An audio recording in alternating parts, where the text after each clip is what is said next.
only Mimi and DIG. If they need him alive, then we need him dead.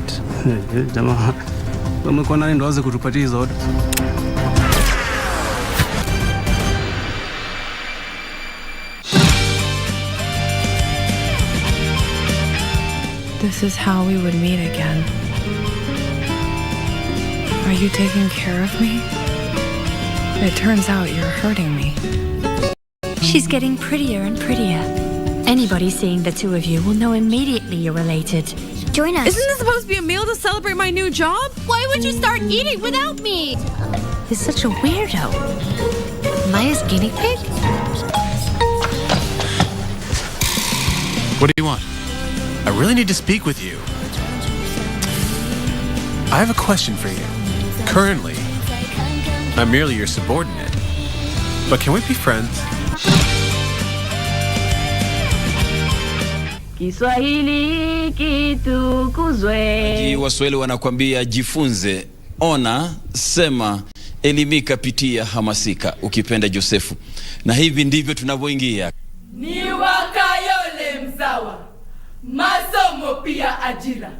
Alipofika kwa ziwa, ushamba ulimpura, kiboko kawazuzua. Wake ni simba marara. Wanafunzi wanalazimika kutoka shuleni kila siku na kuenda nyumbani. Huo ni wakati ambao unapotezwa na inawafanya hao kutopata nafasi mkuu wa kusoma. Je, hapo ulipo ungependa kuishi ukiwazia naweza kufa sekunde inayofuatia? Unaweza kutaka hilo? Sasa kila mtu hapa umekuwa mtu mzima, wajua mapenzi, kutoka asubuhi utatoka kwenyu, umebeba mkoba wako, umeenda shuleni. Lakini ukifika katikati ya barabara, wajua nina mtu wangu pale, acha nikamuone. Hapo lakini ukiwa katika shule za bweni, asubuhi na mapema kutoka bweni, enda darasani, keti chini, soma.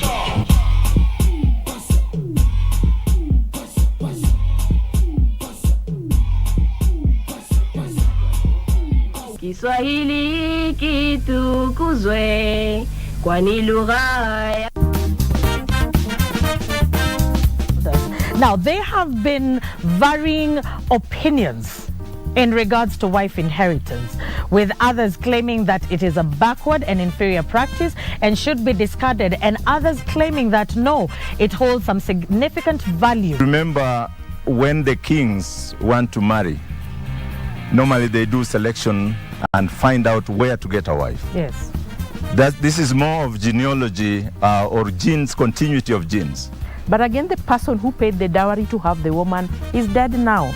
Why would I stay where the marriage certificate, even the marriage certificate given at the civil registrar's office, I think it becomes null and void. Yes, it's nullified upon death. It is nullified upon death. Ni vizuri vile walikuwa nasema ati unaweza chukua a man from the family. But mimi I tried it. Nilijaribu kuchukua shemeji yangu na nilichokutana naye hata siwezi eleza. I do cherish you for the rest of my life.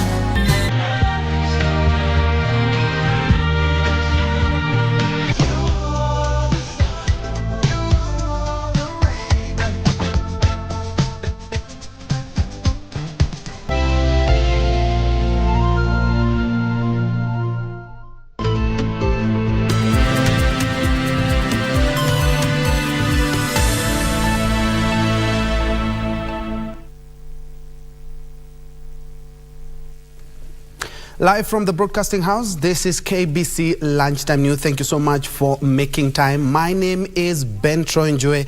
This is what my colleagues and I have been preparing for you this afternoon. And we begin with defense matters where, apologies for that. We begin with matters fertilizer, where over 100,000 farmers in Trans Nzoia County have registered on the e-wallet system in readiness for distribution of the subsidized fertilizer. President William Ruto is expected to oversee the subsidized fertilizer distribution across the 38 counties in Trans Nzoia in a program that has been ongoing. I believe it's sub-counties. Let's have that more. An interagency team was constituted to fast-track registration of farmers across 38 counties to ease access of the subsidized fertilizer. Kenya National Trading Corporation and Carol have already mapped agro dealers at the ward level who would be linked with farmers on the e-wallet system in a movement to eliminate cartels and middlemen. Anybody who wants to get fertilizer are expected to fill those forms, apply. As long as they are farmers, you do an application, your registration is taken by the area assistant chief, is swept to the central place, and every farmer will be given 2 bags of fertilizer per acre. So the more the farmers will register, the more the fertilizer we're going to get. I like this program because there's no discrimination at all.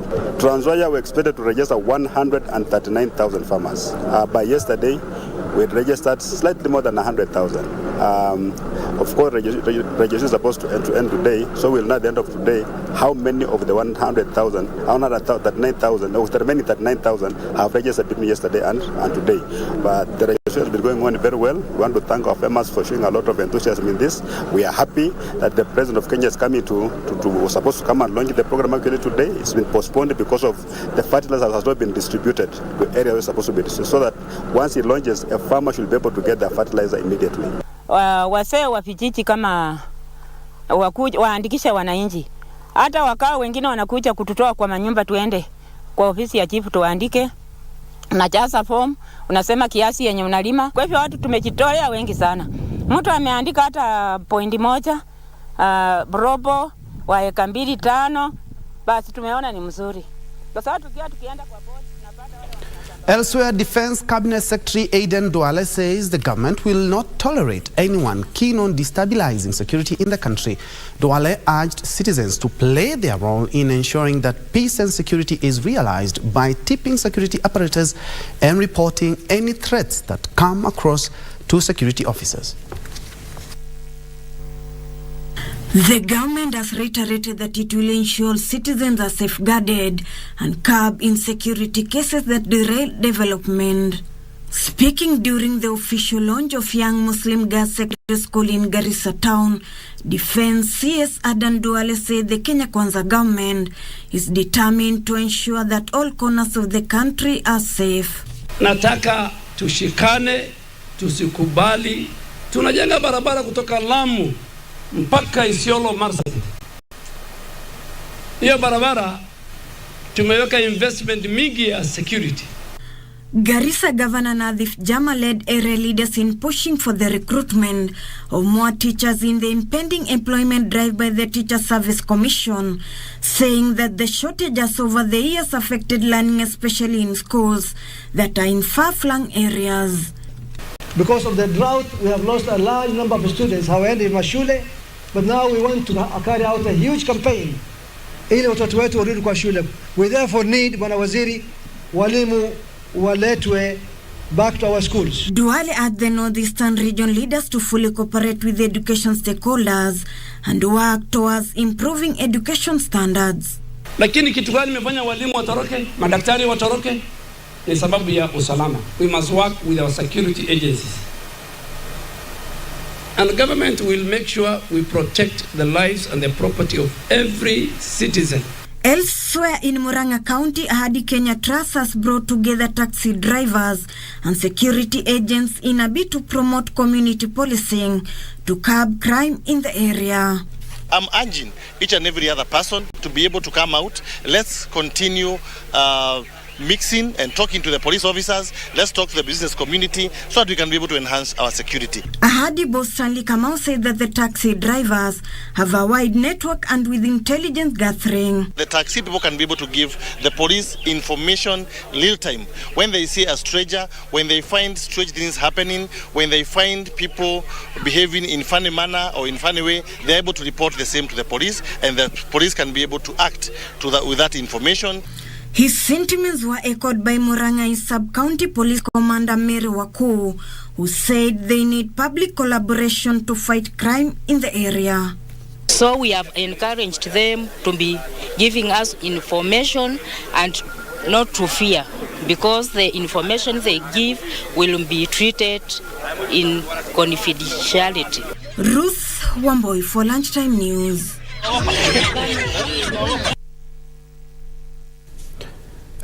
Search operations are still underway for the body of a missing man who was among 28 passengers traveling in a boat that capsized in Indian Ocean at the Watamu area of Kilifi County yesterday. The bodies of 2 women who were among the 4 people who perished in the accident have already been retrieved and buried in accordance with Muslim customs. According to witnesses, the boat was hit by strong waves that led to it sinking. Other passengers who were on board were rescued and rushed to hospital following the 10 a.m. morning accident.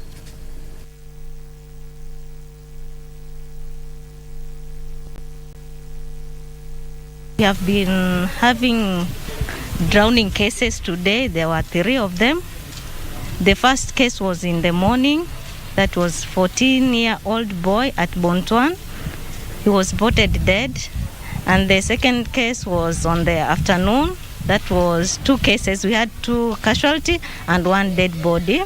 That was a kid, and a white adult female was a casualty, and a 7-year-old boy. Then in the evening we had another case. That was a boy, 19 years old. He's in severe critical condition. Our doctors and our nurses are taking care of them. Tulisikia kwamba boti imeanguka huko na watu wamechelewa kufika kwenda kuwasaidia. Sasa kutoka asubuhi mpaka sasa hii ndio imetoka boti moja imeenda huko ya diving kwenda kujaribu kuangalia watu ambao wamebaki.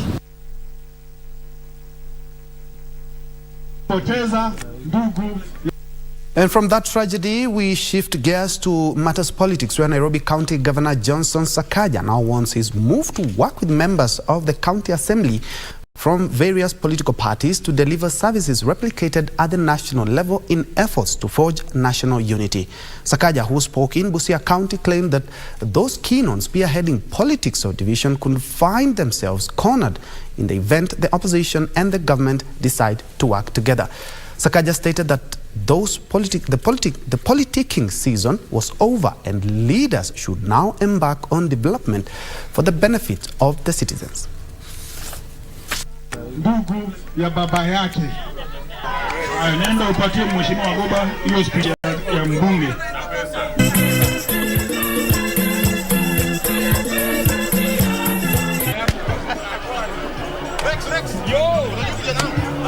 Nikamwambia pole.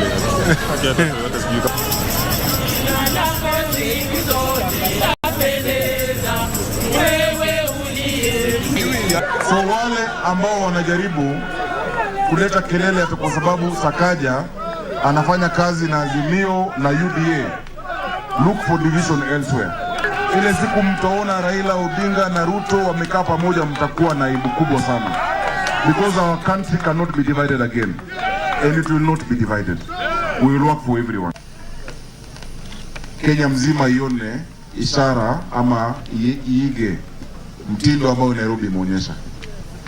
As in Nairobi, we are united. Tunakaa pamoja. Nairobi tunasema hakuna shida ya Mkikuyu tofauti na ya Mjaluo, tofauti na ya Mkamba, tofauti na Mluo. Ile uchungu Mama Njeri anasikia sasa ile hizi pata chakula ya mtoto wake ni sawa na ile uchungu Mama Nafula anasikia. Si ni kweli? And we have nothing against each other. Hakuna kitu ati Mkikuyu anataka ambaye Mluo atataka. Wale wanajaribu kutugawanyisha kwa misingi ya kikabila, kwa misingi ya vyama, watafute kaunti nyingine sio Nairobi. Tumalize na sala ya mwisho. And that note, we take a quick break, but before we do that, allow me to appreciate Amos Wafula, who say you are watching Lunchtime News. JB Guva, you say you're watching. Roberto Kabianga, watching from Kabianga, Kericho. Gilbert Odeka, watching live from Cheptais, Bungoma County. Elisha Kipchichu, say you're watching. Nicholas Kipsang, you're watching from Elgeyo Marakwet County. Just sampling some of the responses from some of the viewers on social media. Let's have that break, then we'll be right back with more news, including sports, the big one, Arsenal versus Manchester United today. With that news and others after this short break.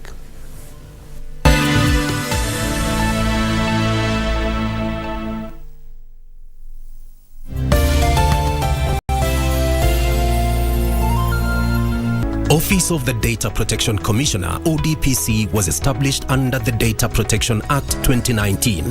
The office's key mandate includes regulating the processing of personal data, ensuring the processing of personal data is guided by the principles set out in the Act, protecting the privacy of individuals, establishing the legal and institutional mechanism to protect personal data, and providing data subjects with rights and remedies to protect their personal data. Join the ODPC as we commemorate Data Privacy Day on the 26th and 27th of January 2023, starting 8 a.m. at the Kenyatta International Convention Center under the theme, Promoting Data Protection in a Digitally Transformed Economy. This event will be aired live on KBC Channel 1 on 27th January from 8 a.m.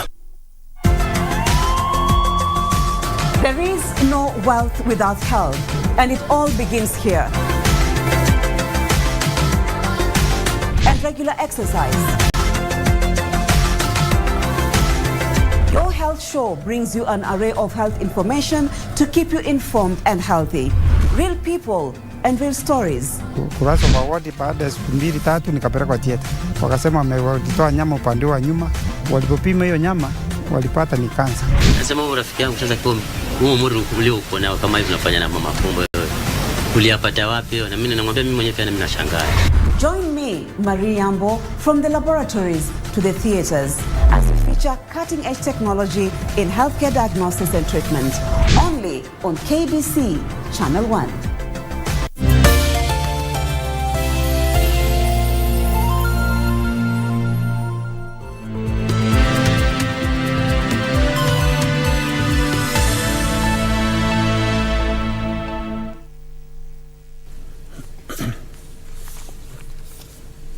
Welcome back, and we are glad you're watching. Moving on, the new leadership of Kericho County Assembly has been officially effected after a special sitting attended by a total of 20 members of the County Assembly.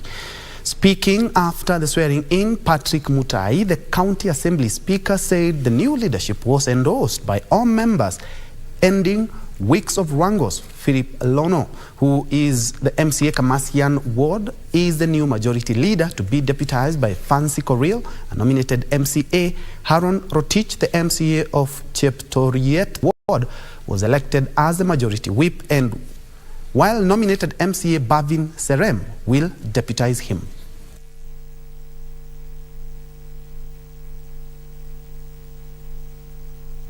I want to report, of course, to the members of the public as well as to all Kericho residents that issue now has been addressed, and it is now official that we have new leadership in this assembly. We are very happy that now, as you can see, and you can breathe peace at last in this assembly. The only thing now that is remaining is that, of course, the majority leader, who is the chairperson of the select committee, will be proceeding now to place the members to the various committees. And by the look of things again, we have all agreed, and I'm 100% sure that now everything is well.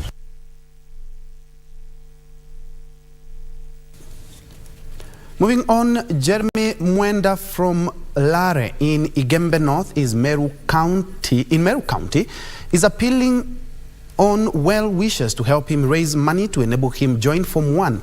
Jeremy, who is an orphan, scored 368 marks in the Kenya Certificate of Primary Education Examination KCPE and secured a place at Igembe Boys High School. Jeremy Mwenda sits outside his home at Lare in Igembe North, Meru County. After the death of his parents, he was adopted by another family that is struggling financially. As he sits outside this thatched hut deep in thought, Jeremy is worried that his dream of joining Igembe Boys High School may not come true due to lack of fees. He scored 368 marks at St. Anthony Public Primary School. Sikuwa napata chakula na wakati nilipokuwa nakuja nyumbani wakati wa lunch sikupata chakula, nilikuwa na kunywa maji na rudi shule. Paka walimu wenyewe wakaangalia zile shinda napitia, wakaamua kunisaidia kwa chakula. He's now calling on people of goodwill to chip in and help him meet the financial requirements to advance his education. Kwa sasa sina karo ya shule, sina cha kununua kiatu, ila naomba wahisani wema wajitolee wanisaidie ndio nifanikishe ndoto yangu ya kuwa daktari. Wachukue huyu mtoto, wampeleke shule, wamtunze. Juu siku zijazo anaonekana atakuwa ni mtu wa kutegemea katika jamii hii ya Kenya. Hana viatu, hana hata sabuni. Sasa kitu tunaomba ni wahisani wetu, tafadhali kijana apate kusaidiwa. Vile mwalimu amesema, huyo ni mtoto ambaye ni mtiifu, ni mtoto amejitolea ili asome. Those willing to help can reach St. Anthony Public Primary School in Igembe for further directions.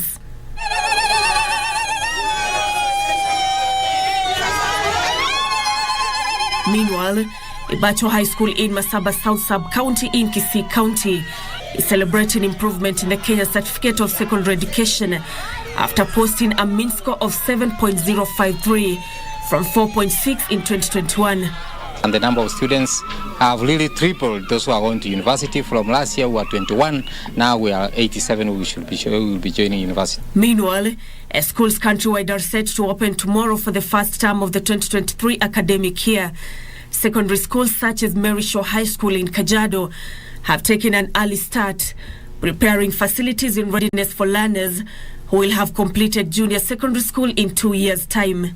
We are telling the STBC to move from class 6.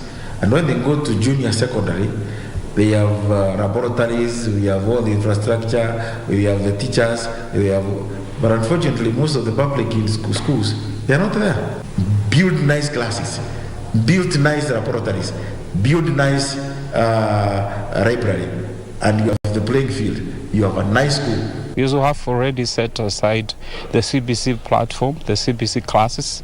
We are ready to receive grade 7. Already we have a number of boys joining our class. At least over 60 boys have confirmed to join our school for the CBC grade 7. At secondary level, the opinion will be to retain boarding schools and also support day secondary schools.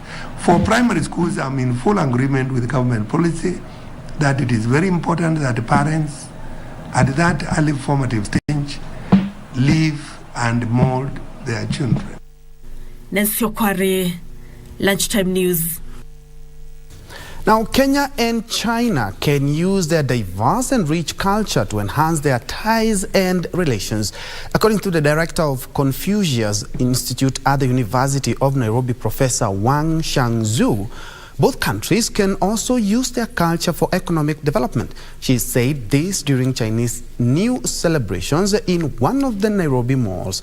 And as Pauline Nasimi reports, the showcase of Chinese culture brings to the Kenyan doorstep the very tradition of Chinese people.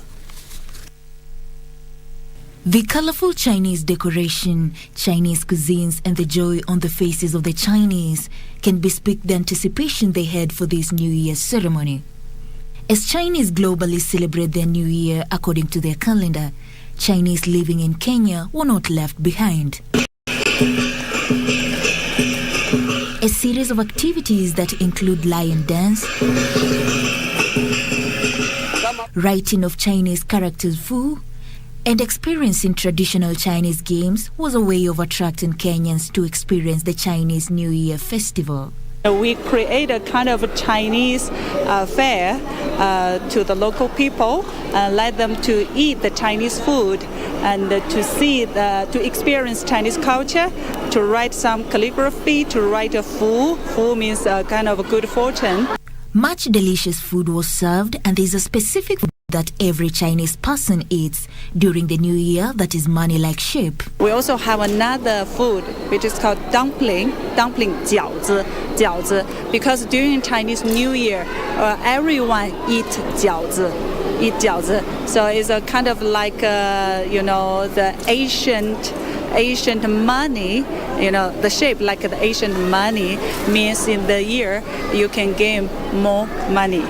According to the Chinese calendar, 2023 is the year of the rabbit, and it has an ancient symbolic meaning. Rabbits represent a kind of wisdom and also the peace. So we want to wish the happy Chinese Rabbit Year to all the Kenyan people. The showcase of the Chinese culture serves as a way of enlightening Kenyans on the beauty of the Chinese culture. Because of culture, we can get a better understanding. If we get a better understanding, that can tie up between Chinese people and Kenyan people. The festivities continue for 2 weeks, finishing with a special Lantern Festival, which signals the end of the New Year celebration period. From music, food and arts, that is where you will understand the Chinese culture. And from the Chinese writing, Happy New Year, Year of the Rabbit. Pauline Nasimiu for Channel 1 News, Nairobi. We do say Happy New Year to the Chinese people. The year is the year of the rabbit. And from cultural matters to the corridors of justice, where the Employment and Labor Relations Court in Mombasa has declined to issue conservatory orders to block the approval process of the County Executive Committee members by the Mombasa County Assembly. Governor Abdul Swamad Nasir has nominated 10 CECs, the County Secretary and the Chief Executive Officer to the Mombasa County Public Service Board and a host of advisors to help run the government.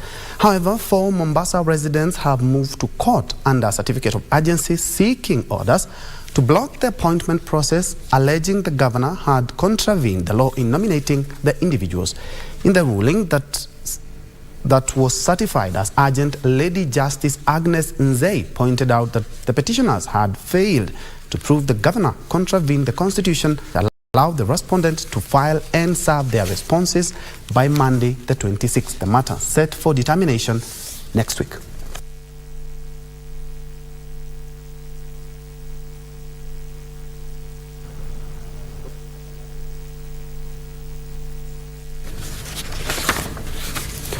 Moving on, a non-governmental organization in Kilifi County has sponsored over 420 victims of child abuse drawn from primary, secondary and tertiary institutions to continue with their education. The organization, that was founded due to the high cases of child abuse being reported at the county level, spends over 68 million shillings each year to ensure that the victims remain in school.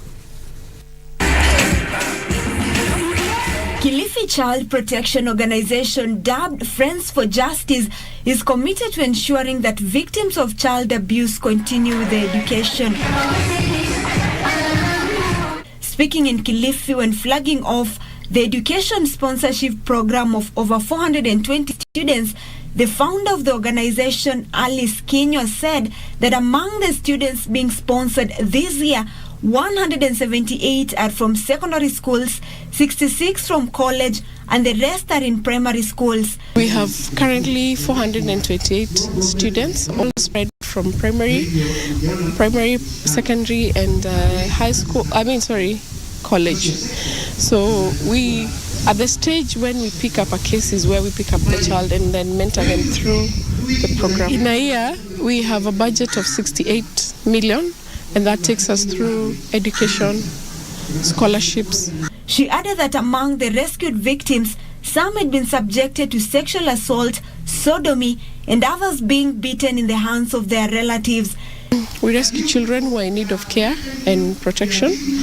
We walk with them the journey of accessing justice. We ensure they get justice in court. And these cases cut across sexual assault, defilement, sodomy, mainly sexual offenses. The event, that was also graced by leaders from Kilifi County, welcomed the initiative and called for a full child protection program. Hawezi kupewa fursa ya kusoma, tunawaleta kwa the Kilifi County Rescue Center ambayo hivi karibuni itaanza kujengwa ili watoto waweze kuwa na makao mazuri na waweze kusoma, waendelee na masomo mpaka wamalize university. Kilifi Governor Gideon Mongaro revealed that 350 million shillings bursary allocations has been set aside in support of the needy children.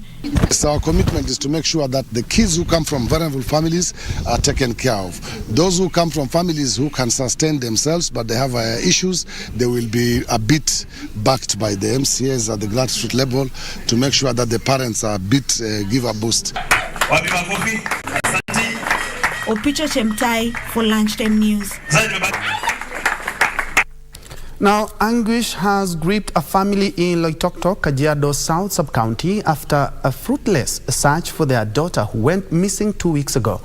15-year-old Eunice Ndenya Maingi has been missing since the morning of Sunday, January 8 this year, after she left her parents' Kiwanjani home for a church service a few kilometers away.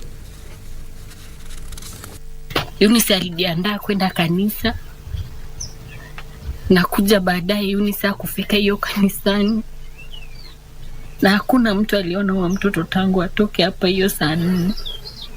A dark cloud looms over the compound of Nancy Maingi, the mother of Eunice Ndenya Maingi. With the help of her extended family and neighbors, Nancy has been searching for her 15-year-old daughter in vain.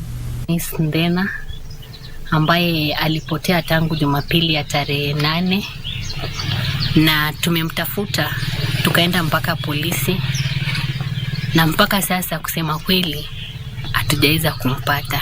Ni yake mama Eunice, tumehuzunika sana kumtafuta, tumetembea kila mahali. Mara mingi tunakuja hapa kumpa moyo, Mungu amsaidie apatikane. Na yule mwenye kono huyo mtoto atuachilie tu, tunaomba kwa heshima amwachilie maana tumezunguka kutosha na mama yake ana amani. The family reported the matter at Loitoktok police station on January 10th, 2 days after Eunice went missing. Tumezunguka kila mahali, tumejaribu kwa marafiki, kwa relatives, lakini hakuna mahali Eunice anasikikana ama anapatikana. Kwa hivyo nina huzuni mwingi, tuna uchungu mwingi kupoteza mtoto kama huyu. Ni msichana wa 15 years. The family is reaching out to members of the public to help them trace their daughter. Anyone who has seen her or knows her whereabouts is requested to report to the nearest police station. Kwa hivyo ningeomba tu mahali huko kama kuna mtu amemuona atueleze, ama Eunice tu kama utatusikia ama kama utatuona, rudi nyumbani tu, naomba tu rudi, maana kilicho kufanya uende sikijui. Njue for Lunchtime News. We hope that story has a happy ending. Let's now shift gears to matters sports, and we begin with martial arts, where the Kenya Taekwondo Federation has selected a team that will represent the country at the World Championships in Azerbaijan in May and Africa Games set for Ghana in August. The team selected during the national trials at the Kenyatta University include Olympians Faith Ogalo and Milka Akinyi, who headline the ladies category, and Elijah Kimani and Robert Omondi, who lead the men's category.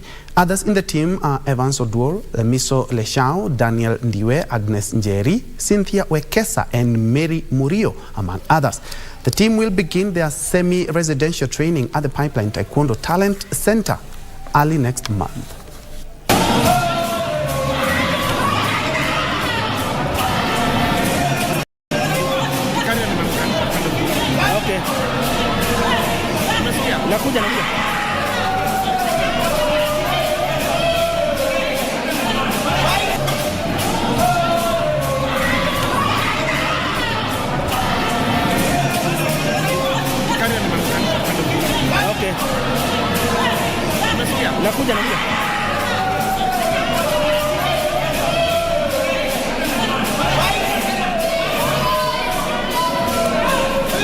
And that's all the time we had for KBC Lunchtime News, but a quick one. Arsenal face the Manchester United at about 7:30 East African time. That's quite an interesting match.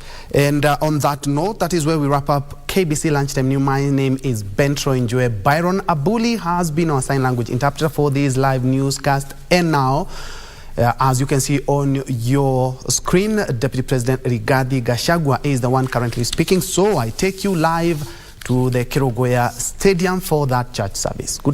Have a good afternoon. I know the time.